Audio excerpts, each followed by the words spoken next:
Hey everyone, finished watching the last episode of Dino Thunder, Thunderstruck Part 2. The Rangers return to Tommy's lab to find it trashed, and Elsa is missing. Haley has a security camera that shows Zeltrax kidnapping her. Zeltrax shows Elsa a new Zord of his, and I'd love a flashback to Thunderstorm of showing Zeltrax meeting with Zergain and getting this new Zord from him. I think that would be a cute moment. Zeltrax also has Triptoids with him for some reason. This just makes me wonder all the more why the Triptoids weren't loyal to Zeltrax from the beginning and stayed with him. Final episode, so we've got plenty of time to waste. How about a scene with Cassidy and Devin that isn't funny? In addition to not being funny, Devin holds off on showing Cassidy the footage of the Rangers so he can ask her out to the prom. Moving on from that, Zeltrax attacks the city in his new Zord. Ethan contacts the others. Trent fights the Triptoids while the others get the Zords. Tommy goes to rescue Elsa. She's being held inside Zeltrax's Zord. Kira goes over to help him, and Ethan pilots the Mezzodon Megazord. Kira frees Elsa, and Tommy fights with Zeltrax, just like old times. I hate it. Zeltrax casts a spell that darkens the sky. That doesn't really lead to anything important. So then he abandons his Zord. Tommy and Kira destroy Zeltrax. Kira gets a lot of focus in this episode for some reason.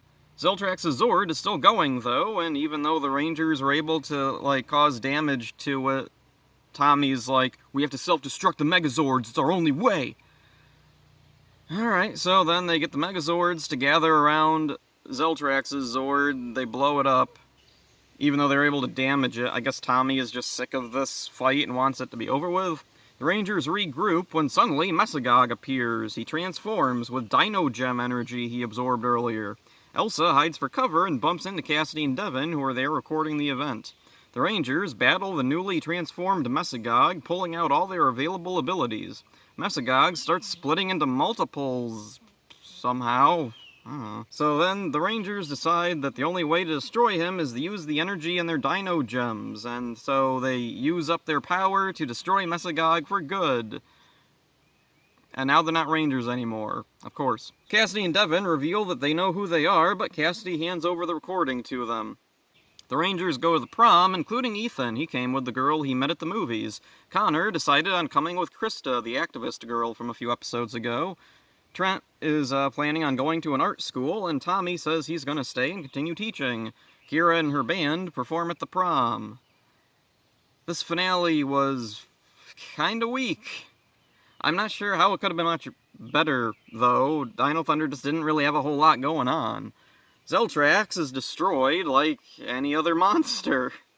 No pathos from Tommy about having to kill someone who was once his friend. No acknowledgement at all of who he was, except for Tommy calling him Smitty like once or twice. Yeah, that was...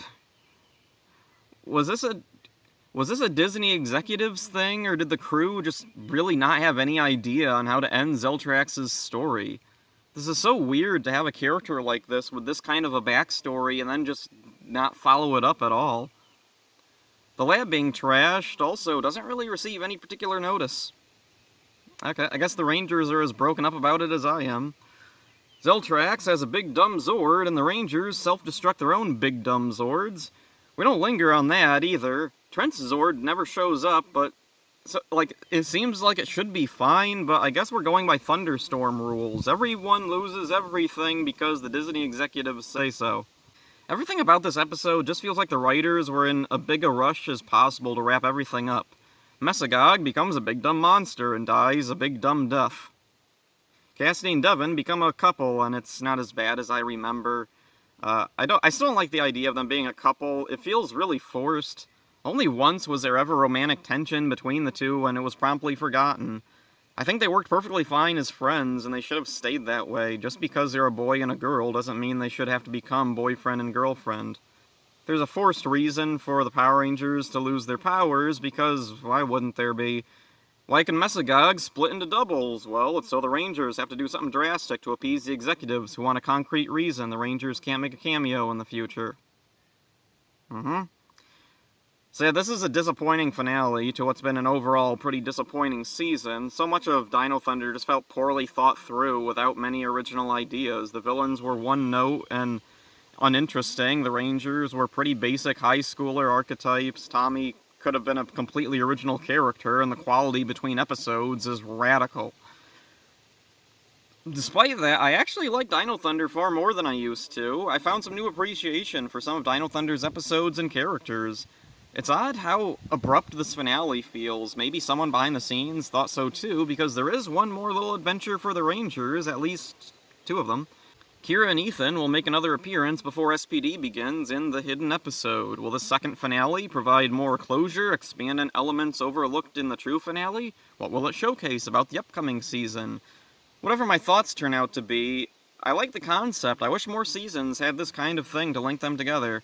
So that's just about it for Dino Thunder. Only the hidden episode left, and then Dino Thunder doesn't really make all that many more appearances. They'll have 2 team-up episodes with SPD, Kira shows up in Once a Ranger, and then, yeah, I think that's it.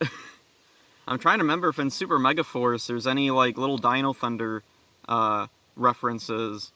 And then we got Grid Connection, but oh, and then there is Ninja Dimensions in Danger in Ninja Steel. Trent comes back.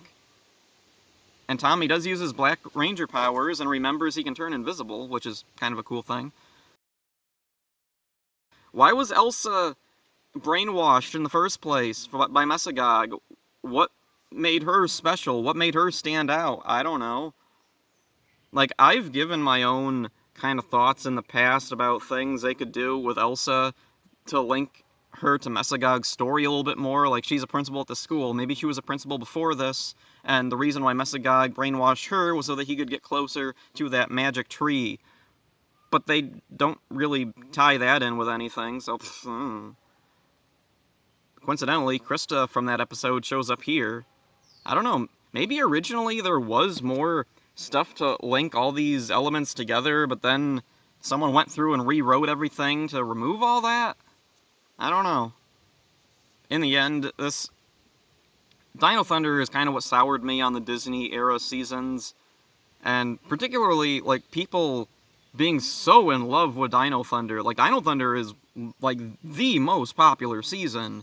Like, among casual fans, I think, like, Mighty Morphin is pretty popular, and among hardcore fans, we got Time Force, SPD, RPM as like the hardcore fans' favorite seasons. But then Dino Thunder, I think, is right in the middle, where there's an overlap between the casual fans and the hardcore fans, where both groups consider that to be one of the best seasons. So yeah, unpopular opinion. I didn't like Dino Thunder, basically. So that's it for this one. Here's the hidden episode coming up next, so that's it for this one. Hope you enjoyed it. See ya. Go watch the hidden episode review. On the next all-new Power Rangers Dino Thunder. SPD, emergency! Power Rangers Space Patrol Delta, premiering February 26th on ABC Kids. Okay, I'm guessing that puppy dogs and rainbows weren't what you saw?